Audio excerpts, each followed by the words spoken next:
خبریں چل رہی ہیں مختلف سوشل میڈیا کے اوپر، پلیٹ فارمز کے اوپر کہ عید کے بعد پاکستانیوں کے ویزے عمان کے لیے کھل رہے ہیں. اس بات میں کتنی صداقت ہے؟ دیکھیں بلال صاحب، بات یہ ہے کہ اس بارے میں جو کوئی سرکاری طور پہ تو ابھی تک کوئی مصدقہ اعلان نہیں ہوا. اچھا. نہ گورنمنٹ آف عمان کی طرف سے، نہ گورنمنٹ آف پاکستان کی طرف سے. ہاں یہ مجھے پتہ ہے کہ سرکاری سطح پہ دونوں حکومتوں کے درمیان اس موضوع پہ مختلف ملاقاتیں بھی ہو رہی ہیں.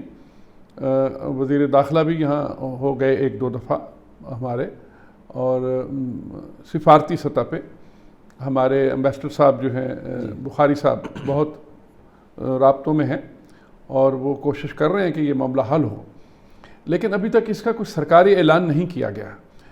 ہاں ریومر مانگرنگ ہو رہی ہے جسے افواہ سازی کہتے ہیں کہ، اور اس میں ظاہر ہے کچھ ایسا بھی ایک سیگمنٹ ہے سوسائٹی کا جو پہلے بھی ویزا فروشی کا کاروبار کرتے تھے، اور شاید وہ ایک ایلیمنٹ ہے جس کی وجہ سے ہمیں کمیونٹی کو اس مشکلات کا سامنا ہے کہ بے تحاشا کمپنیاں بن گئیں، ان میں ویزے ایشو ہو گئے، اور وہ ویزے ایشو ہو گئے لیکن ان کے پاس کام نہیں تھا.